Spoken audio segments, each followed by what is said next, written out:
সদ্য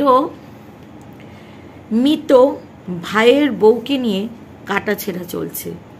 রোজই মিডিয়া রসিয়ে কষিয়ে রং মিশিয়ে কোশ্চেন জিজ্ঞাসা করছে, আর রোজই দাদা পাশে বৌদি বসে পড়ছে বিভিন্ন রকমভাবে ভাইয়ের বউকে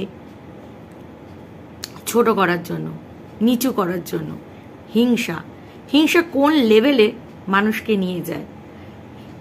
মানুষ অতটাও কি বোকা আজকাল? তোমরা সবসময় এই কথাটা জানবে যে এই কথাটা একটা প্রচলন কথা, ঘর শত্রু বিভীষণ, মানে শত্রু আর কোথাকাও নয়, শত্রু হচ্ছে ঘরের মধ্যেই শত্রুর বাস। তো বিষয়টা হচ্ছে, তোমরা সকলেই জানো যে আমি বেঙ্গলি ব্লগার মৌমিতা কারোর ফটো চিপকে, কারোর থাম্বনেল ফটোর মধ্যে দিয়ে ভিউজ তুলতে একেবারেই পছন্দ করি না, না নাম বলতে পছন্দ করি। যারা দেখছো, খবরাখবর দেখছো, যারা কন্ট্রোভার্সি দেখতে ভালোবাসো, তারা বুঝতেই পারছো কাদের কথা বলছি। এবং না বুঝতে পারলে যত এগোবে ঘটনা, মানে আমি বলবো, তত তোমরা বুঝতে পারবে। ঠিক আছে? তো আমার 50টা 100টা ভিউজ হোক, আমি তাতেই খুশি। আমি কারোর নাম চিপকে ইয়ে করে আমি একদম ভিডিও করা পছন্দ করি না। কাশ্মীরে পেহেলগাঁওতে ঘুরতে গেছিল আমেরিকা থেকে আসা, ছুটিতে কিছুদিনের জন্য আসা সে, তার স্ত্রী এবং তার বাচ্চা। ছেলেটি যদি অতটাই খারাপ হতো, কিংবা তার বউ যদি অতটাই খারাপ হতো, তাহলে কি কখনো বাবা মাকে দায়িত্ব নিয়ে নিজের কাছে রাখতো? তোমাদের কি মনে হয়? আমেরিকায় থাকে, আমেরিকায় চলে যেতে পারতো। আমেরিকায় যদি নাও গিয়ে থাকে, এ দেশেই থেকে থাকে, তাহলে বাবা মায়ের দায়িত্ব, যেহেতু স্বামী না, মানে স্বামী থাকে না সব সময়, ছেলেটি আমেরিকায় থাকতো, তো চাইলে ভদ্রমহিলা শ্বশুর শাশুড়িকে অ্যাভয়েডও করতে পারত, কিন্তু সেটা করেনি। সে তার দায়িত্ব পুরো দমে পালন করেছে, এবং সেই কারণেই মৃত সন্তানের মায়ের মুখ থেকে তার সন্তানের স্ত্রী বা তার ছোট ছেলের বউয়ের সম্পর্কে একটাও কটু কথা বেরোয়নি। উপরন্তু এই কথাটাই বেরিয়েছে যে ছেলে তাকে দেখতো, তাকে দেখলে ছোট ছেলেই দেখতো, শুধু দেখতো না, সমস্ত তার প্রয়োজনীয় জিনিসপত্রের যোগান দিত, সেই সাথে প্রচুর ওষুধেরও যোগান সেই ছেলেই দিত। তাহলে যেই ছেলে কিনা এত কিছু করত, সেই ছেলেকে, বা সেই ছেলে তো আর এখন বর্তমান নেই, তার বউকে খারাপ বলা যায় কি করে? তাই নয় কি? তো hello, welcome back to our channel Bengali blogger Moumita. তোমরা সবাই কেমন আছো? আশা করি তোমরা সবাই খুব ভালো আছো। ভাই মৃত্যুর 48 ঘন্টা কাটতে পারেনি, দাদা বসে পড়েছে। দাদা বসে পড়েছে ভাইয়ের বউ বাংলাদেশি না ভারতবাসী সেই কথা বলতে। দাদার ভিত্তি অনুযায়ী তার ভাইয়ের বউ বাংলাদেশি, বাংলাদেশে তার পাসপোর্ট, বাংলাদেশে সে নাগরিক, কিন্তু এদেশে তার নাগরিকত্ব সে পায়নি। তাহলে এদেশের নাগরিক কিভাবে তাকে বলা যায়? বলি, দাদা আপনি ঘর থেকে শুরু করেছেন, এ কথাটা ভালো, আশেপাশে চারিদিকে, এমনকি পশ্চিমবঙ্গে এরকম প্রচুর প্রচুর বাংলাদেশি মহিলারা বিয়ে করেছে, এদেশে এসে ঘুরতে এসে বিয়ে করেছে, তাদেরও এরকম সেম কেস রয়েছে। তাদের বিষয়ে আপনার কি মতামত? আপনার বক্তব্য আপনার ভাইয়ের বউয়ের বিষয় অনেক ক্ষোভ, অনেক কিছু আছে, বাট দাদা ভাইয়ের সবকিছু সম্পূর্ণ হয়ে যেত, তারপরে বলতে পারতেন। কিন্তু আপনি না, 48 ঘন্টার মধ্যেই ক্যামেরা খুলে ইন্টারভিউ দিতে বসে গেলেন।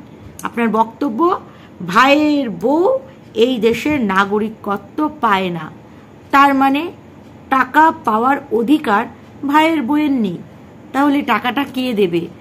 মৃত ভাইয়ের টাকাটা কি আপনি লুবির মতন জিভ দিয়ে লাল বের করে টাকাগুলোকে গুনবেন? নিশ্চয়ই না।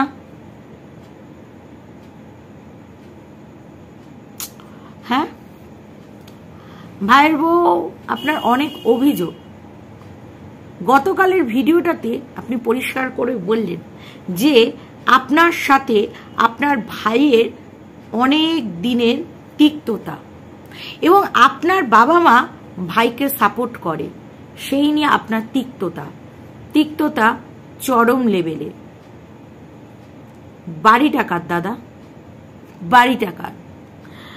বাড়িটা একবার স্টেটমেন্টে বলছেন যে ওইটা ভাইয়ের বউয়েরই বাড়ি, তার মা গিফট করেছে মেয়েটিকে, মানে আপনার ভাইয়ের বউকে তার মা গিফট করেছে, ভাইয়ের শাশুড়ি ভাইয়ের বউকে গিফট করেছে।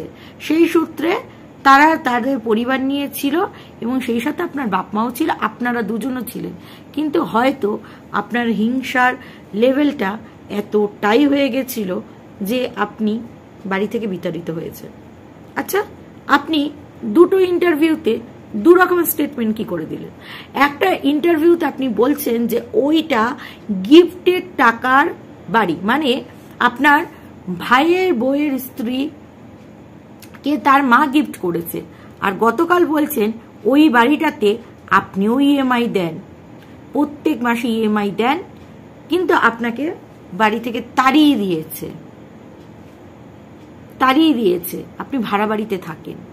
তাই আপনার ক্ষোভ, এবং আপনি ভাইয়ের বউয়ের সম্বন্ধ অনেক খোঁচাখুচি করেছিলেন। তারপরে আপনার বাপ মা আপনার সাইড নিয়ে না কথা বলে ভাইয়ের বউয়ের দিকের সাইডেই কথা বলেছে, এবং ভাইয়ের দিকের সাইডেই কথা বলেছে। তো দাদা, আপনি এই এত বছর 2017 সালে ওনাদের বিয়ে হয়েছে, 17 সাল থেকে 2025, 17 থেকে 18, 19, 20, 21, 22, 23, 24, 25, এই 8টা বছর দাদা, 7-8 বছর আপনি কি করছিলেন? আপনি বললেন আপনি উকিল, আপনি হাইকোর্টের উকিল, এই সেই। তো আপনি এই জিনিসটাকে বের করতে পারলেন না? এই জিনিসটাকে এত দিনে উন্মোচন করতে পারলেন না? মানে আইনের দ্বারা ভাইয়ের বউ এই দেশের নাগরিকত্ব পাবে না, এই দেশ থেকে তাকে বের করে দেওয়া হোক, এই ধরনের কিছু আপনার ইচ্ছে। সেই ইচ্ছেটা ভাই মরে যাওয়ার পরেই আপনি কতটা নীচ মানুষ আপনি একবার ভেবে দেখেছেন? এটা তো আপনার এই মানসিকতা আপনার অনেক দিন ধরেই রয়েছে, বাট সেইটা এই 7-8 বছর ধরে আপনি ফুলফিল করতে পারলেন না। এই যেই দেখলেন ক্যামেরার সামনে আপনি বলতে বসে গেলেন, এবং আপনার কথাবার্তা, ভাব গতি, আপনি এমনভাবে প্রিটেন্ড করছেন যে মনে হচ্ছে যে আপনার ভাইয়ের বউ পরিকল্পিতভাবে আপনার ভাইকে মেরে দিয়েছে, এবং আপনি বলছেন তাদের মধ্যে সম্পর্ক ভালো ছিল না, মানে ডিভোর্স হয়ে যাওয়ার আগের পর্যায়ে, তাই তারা কাশ্মীরে গেছিল সম্পর্ক ঠিক করতে। তাই আপনার মনে হচ্ছে যে আপনার ভাই যদি কাশ্মীরে না যেত, তার বউয়ের বায়নাতে গেছে, তার বউয়ের খুব টাকার লোভ ছিল, যদি কাশ্মীরে না যেত তাহলে বেঁচে যেত। দাদা বলি, আপনার এই সময় এই কথাগুলো বলাটা কি ঠিক? আপনার ভাই নয় সম্পর্ক ঠিক ছিল না, কিন্তু যে মেয়েটি 7 দিন মধ্যে বিয়ে করে হানিমুনে গেল, তারও তো স্বামী মরে গেল। এরকম বিভিন্ন মানুষের স্বামী মরে গেছে, তাদের কি অপরাধ ছিল দাদা? সবাই তো বলছে, সব খবরেই বলছে জঙ্গিরা মেরেছে, তাহলে এটা পরিকল্পিত খুন না? হতেই পারে আপনার কথা শুনিনি, কিন্তু স্বামী স্ত্রীর যৌথ ডিসিশন ছিল, তারা প্রাপ্তবয়স্ক, আপনার কথা শুনতে তারা বাধ্য নয় যে আপনার সব কথা তাদের শুনতে হবে, তাই নয় কি দাদা? আপনার সব কথা শুনে মেনে চলতে হবে, সেটা কি কখনোই বাধ্য তারা, যে বাধ্যবাধকতা আছে যে আপনার সব কথাটাই শুনতে হবে দাদা? খুব খুব খারাপ লাগে জানেন তো, খুব নিচ মানসিকতার লোক। এবং আপনি বলছেন যে ভাইয়ের বউ ফান্ডিং করছে এত টাকা, তার মানে আপনার ভাইয়ের বউ লুভি। আপনি প্রমাণ করতে গিয়ে আপনি যে কতটা লুভি সেইটা প্রমাণ হয়ে যাচ্ছে। আপনার কথাবার্তার মধ্যে অনেক অসঙ্গতিক দেখা যাচ্ছে। এরকম অনেক বাংলাদেশি নাগরিক আছে যারা কিনা এই দেশে বিয়ে করেছে, এখনো পর্যন্ত তাদের পাসপোর্ট কিছুই হয়নি, কিন্তু তারা এই দেশে সুন্দরভাবে সংসার করছে। এত কিছুর পরেও তিনি সেই ছেলেটির বা আপনার ভাইয়ের বউয়ের স্ত্রী। তাই ভাইয়ের বউয়ের অবর্তমানে ভারত সরকার যদি মনে করে টাকাটা দেবে, আপনি কিছুই করতে পারবেন না। আপনি যদি আইনতভাবে কিছু করতে পারেন করুন। ভাইয়ের বউ যদি সেখান থেকে বেরিয়ে আসতে পারবে, তবে এই নোংরা কাদা ছোড়াছড়িটা না করলেই বোধহয় এই সময় ভালো হতো। এত আপনি যে ভাই বউকে ছোট করছেন, আপনার বাবা মা কিন্তু এইরকম ছোট করেনি, ঠিক আছে? তো আপনার পুরনো একটা ক্ষোভ, যেহেতু বাড়ি থেকে তাড়িয়ে দিয়েছে, আপনি ভাড়া বাড়িতে রয়েছেন, আপনি ভাইয়ের সাথে প্রচণ্ড হিংসা করেন বেসিক্যালি ভাইয়ের স্বাচ্ছলতা দেখে। সেই কারণে আপনি ভাইয়ের বউয়ের উপরে অনেক দিনের ক্ষোভ ছিল। হয়তো আপনি ভাইয়ের মাথা মানে টুপি পরিয়ে খেতেন বা এরকম কিছু করতেন, সেটা করতে পারছেন না ভাইয়ের বউ আসার পর থেকে। তার জন্য ওর উপরে যত ক্ষোভ, তাই জন্য আপনি এই ক্ষোভের বহিঃপ্রকাশ করছেন। আপনার ভাই মরে গেছে, আপনার কোনো শোক উত্তাপ কিচ্ছু নেই, শুধু রয়েছে হিংসা, লালসা। খুব নিম্ন মানের রুচি পরিচয় দিলেন।